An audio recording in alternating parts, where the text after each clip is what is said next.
Hello students, हमारा topic चल रहा था रस्सारोहण। अब हम रस्सारोहण के क्रियाविधि की बात करेंगे। रस्सारोहण किस प्रकार से जो है संपन्न होता है, कौन कौन से इसमें मोस्टली मत काम आते हैं। ठीक है, इससे पहले मैं आपको एक बात बता दूं। देखिए, जब तक आप लोग वीडियो को कंप्लीट रूप से नहीं देखेंगे, उसको नहीं समझेंगे, तब तक टॉपिक समझ में नहीं आने वाला है। ठीक है, इसके लिए आपको वीडियो को कंप्लीट देखना पड़ेगा और उसको समझना पड़ेगा बारीकी से। ठीक है, और ये वक्त ऐसा है कि इसमें स्कूल रीओपन होने का अभी कोई भी ऐसा चांस नहीं लग रहा है, इसलिए आपके सामने केवल और केवल एक ही ऑप्शन है। ऑनलाइन जितने भी जो है मोस्ट वीडियोस डाले जा रहे हैं सब्जेक्ट्स के, अलग अलग सब्जेक्ट के, उनको देखें, उनको समझें और अपनी पढ़ाई को कंटिन्यू रखें। ठीक है, तो हमारा टॉपिक है रस्सारोहण की क्रियाविधि। रस्सारोहण की क्रियाविधि।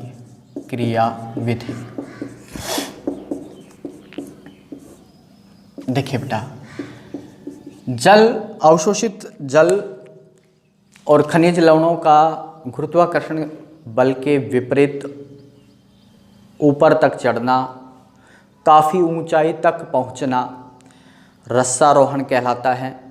और काफ़ी ऊंचाई तक पहुंचने के लिए मोस्टली बहुत सारे बल हैं वो काम करते हैं। और इसको समझाने के लिए कि भाई रस्सारोहण किस प्रकार से हो रहा है, इसकी क्रियाविधि को समझाने के लिए अलग अलग समय में अलग अलग साइंटिस्ट और अलग अलग मत दिए गए, साइंटिस्टों के द्वारा मत दिए गए, जिनमें से कुछ मोस्ट जो मत हैं, सिद्धांत हैं, उनकी हम चर्चा करेंगे। ठीक है, तो देखिए, रस्सारोहण की क्रियाविधि को समझाने के लिए मोस्टली हमारे पास में 3 सिद्धांत दिए गए। ठीक है, नंबर 1 सिद्धांत दिया गया था हमारे पास में जैव बल सिद्धांत। जैव बल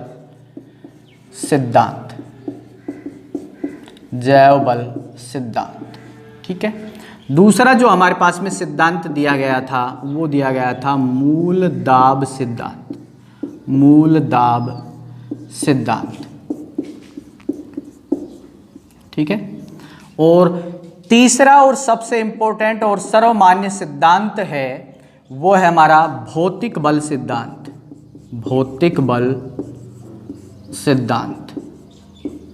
ठीक है, ये 3 सिद्धांत रस्सारोहण को समझने के लिए दिए गए, प्रस्तुत किए गए। ठीक है, अब हम इन तीनों ही सिद्धांतों के बारे में चर्चा करेंगे, जिसमें सर्वमान्य सिद्धांत कौन सा है? सर्वमान्य सिद्धांत कौन सा है? भौतिक बल सिद्धांत। ठीक है, भौतिक बल सिद्धांत है हमारे पास में, जो सर्वमान्य सिद्धांत है, इसके भी हम चर्चा करेंगे। ठीक है, तो सबसे पहले हम जैव बल सिद्धांत की बात करें। ठीक है, तो देखिए, ये सिद्धांत क्या बताता है हमारे को? ये सिद्धांत बल देता है जैविक क्रियाओं पर। प्लांट्स के अंदर जैविक क्रियाएं हैं, कोशिकाओं में जो जैविक क्रियाएं होती हैं, उन जैविक क्रियाओं के कारण उत्पन्न जो बल हैं वो रस्सारोहण में भाग लेते हैं या रस्सारोहण में सहायक होते हैं, ऐसा कहता है कौन? जैव बल सिद्धांत। ये बल सिद्धांत क्या कहता है कि जैविक क्रियाओं, कोशिकाओं के अंदर जो जीवित कोशिकाएं हैं उनमें जैविक क्रियाएं होती हैं, उन जैविक क्रियाओं द्वारा उत्पन्न बल रस्सारोहण में सहायक होते हैं। क्लियर? ठीक है, यानी ये सिद्धांत क्या कहता है? इस सिद्धांत के अकॉर्डिंग हम बात करें तो जो जीवित कोशिकाएं हैं प्लांट्स की, उन जीवित कोशिकाओं के द्वारा जो जैविक क्रियाएं हैं, वो जैविक क्रियाएं जो है कुछ बल उत्पन्न करती हैं, उन बलों के कारण ही क्या होता है? रस्सारोहण, यानी जैविक क्रियाएं रस्सारोहण में सहायक होती हैं, इस सिद्धांत के अकॉर्डिंग। देखिए, इस सिद्धांत को मोस्टली अलग अलग साइंटिस्ट ने समझाया। तो देखिए, वो कौन कौन से साइंटिस्ट थे जिन्होंने अपने अपने रूप से या अपने अपने जो है तरीके से इस सिद्धांत के बारे में चर्चा की। ठीक है, इस सिद्धांत को मोस्टली 3 साइंटिस्ट ने समझाया और अपने अपने सिद्धांत प्रस्तुत किए। नंबर 1 हम बात करें गोडलेवस्की। ठीक है। गॉड-लेविस्की, इसने मोस्टली 1884 में समझाया था। इसने एक सिद्धांत दिया गॉड-लेविस्की का रिले पंप सिद्धांत, रिले पंप सिद्धांत। ठीक है। नंबर 2 हम बात करें तो स्ट्रॉस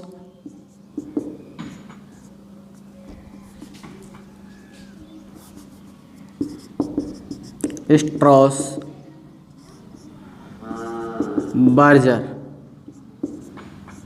का सिद्धांत।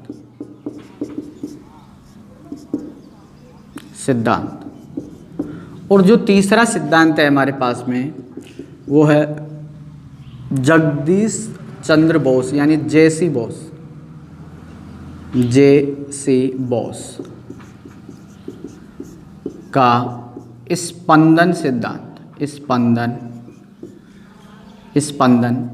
सिद्धांत। ये 3 सिद्धांत जैव बल सिद्धांत को समझाते हैं। ठीक है। देखिए, गॉड-लेविस्की के अनुसार हम बात करें तो गॉड-लेविस्की क्या कहते हैं जैव बल सिद्धांत के बारे में। गॉड-लेविस्की के अनुसार हम बात करें तो इन्होंने कहा कि जो जाइलम मृद्योतक है, ठीक है, जाइलम मृद्योतक मज्जा रस में या मज्जा किरणें, ठीक है, की जो कोशिकाएं हैं, कि जीवित कोशिकाएं होती हैं, जीवित सेल्स, ठीक है, इन जीवित सेल्स में जो जीवित सेल्स हैं इनमें परासरण दाब में आवर्ती परिवर्तन होता है, आवर्ती परिवर्तन। ठीक है। लगातार इन कोशिकाओं का परासरण दाब कम और अधिक होता रहता है। ठीक है, ये परिवर्तन होता रहता है जिसके कारण रसारोहण होता है। ठीक है, क्लियर। देखिए दोबारा समझिएगा, गॉड-लेविस्की के अनुसार रिले पंप सिद्धांत क्या कहता है। रिले पंप इस प्रकार का होता है कि उसमें प्रेशर है वो कम और अधिक होता रहता है जिसके कारण वो फव्वारे की तरह पानी ऊपर या बाहर फेंकता रहता है, वो पंप होता है रिले पंप। ठीक है। तो यहाँ पर ये कहते हैं कि इनकी जो जाइलम की जो मृदुतकीय सेल्स होती हैं और मज्जाकिरणें होती हैं, इनकी जो सेल्स होती हैं ये एक रिले पंप की तरह काम करती है। रिले पंप कैसे, इनमें परासरण दाब है, उसमें लगातार आवर्ती परिवर्तन होता है, यानी लगातार इनके अंदर परासरण दाब है वो यानी ओपी है या बढ़ता रहता है और घटता रहता है एक लयबद्ध रूप से। ठीक है, जिसके कारण इनके अंदर क्या होता है, रसारोहण होता है। किसके अनुसार, ये गॉड-लेविस्की के अनुसार। ठीक है, रिले पंप सिद्धांत कहते हैं इसको। ठीक है। दूसरी बात करें, स्ट्रॉस-बर्जर की बात करें। ठीक है, तो ये क्या बताते हैं जैव बल सिद्धांत के बारे में। इन्होंने स्पष्ट रूप से भी ये कहा कि जो जीवित कोशिकाएं होती हैं या जैविक क्रियाएं होती हैं वो डायरेक्टली रूप से रसारोहण में भाग नहीं लेती हैं। ठीक है, या सहायक नहीं होती हैं। यानी इनका कहना था कि जो जैविक क्रियाएं हैं या जीवित कोशिकाएं हैं,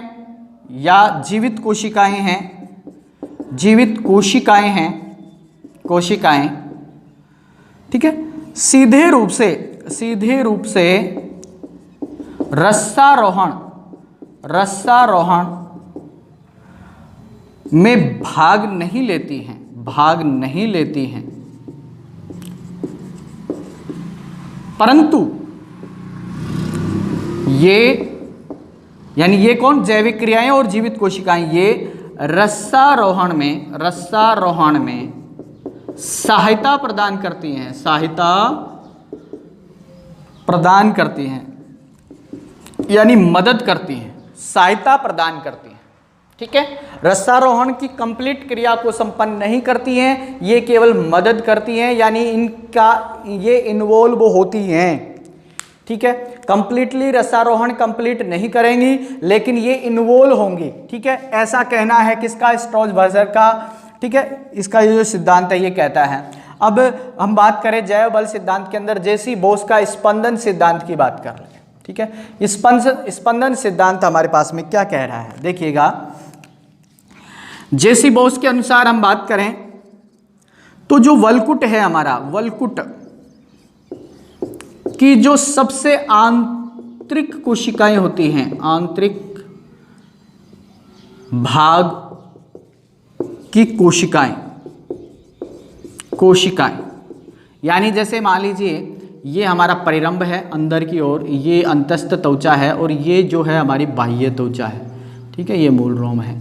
तो इनके बीच में ये वलकुट है। तो वलकुट की लास्ट वाली ये वाली कोशिकाएं, कहने का मतलब मैं ये कह सकता हूँ अंतस्थ त्वचा है, उस अंतस्थ त्वचा के पास वाली कोशिकाएं हैं, ठीक है, जो वलकुट की आंतरिक भाग की कोशिकाएं कहलाती है, ठीक है।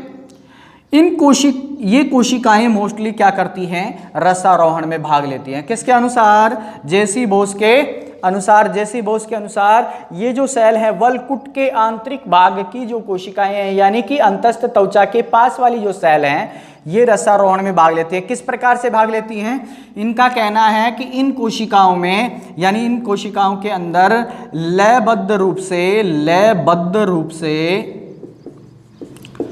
स्पंदन होते रहते हैं, स्पंदन, ठीक है, स्पंदन होते रहते हैं। स्पंदन का मतलब है इनके अंदर जो है इस प्रकार से जैसे संकुचन और शीतलन होता रहता है, स्पंदन होते रहते हैं। जैसे हार्ट के अंदर स्पंदन होते हैं, उसी प्रकार से इनमें स्पंदन होते रहते हैं, ठीक है। या मैं ये कह सकता हूँ कि इनमें फिल्ट्रेशन होता रहता है, ठीक है।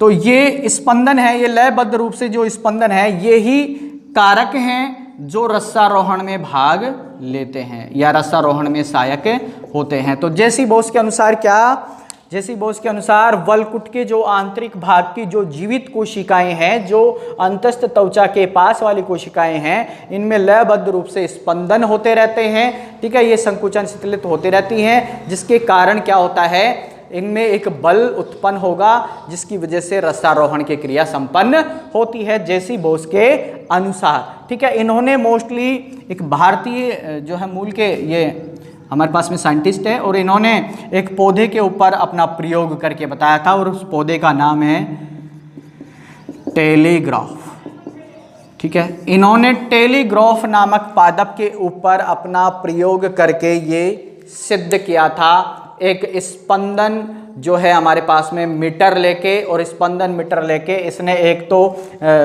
इसका जो पौधे का तना है, उस तने के अंदर जाइलम के पास में जो ये वलकुट की कोशिकाएं हैं यहाँ पर लगाया, उसके एक सिरे को, ठीक है, मीटर के एक सिरे को, और एक को उसने पत्ती के कोशिकाओं के अंदर जो है रोपित किया, और इसने फिर उस मीटर के अंदर कुछ हलचल देखी, उसके अंदर विक्षेप देखे, तो उससे ये सिद्ध हुआ कि इन कोशिकाओं में स्पंदन उत्पन्न होने के कारण इसमें क्या हो रहे हैं, ठीक है, विक्षेप उत्पन्न हो रहे हैं। और इसने क्या कह दिया, इसको स्पंदन सिद्धांत कह दिया। स्पंदन सिद्धांत के अकॉर्डिंग जो है जेसी बोस ने क्या किया था, रसारोहण को के जो जैव बल सिद्धांत है उसकी व्याख्या की थी, ठीक है। इस प्रकार से जैव बल सिद्धांत है जो वर्तमान में अभी इस सिद्धांत का क्या हो चुका है, खंडन हो चुका है। ये एक प्रकार से अमान्य सिद्धांत है, ठीक है।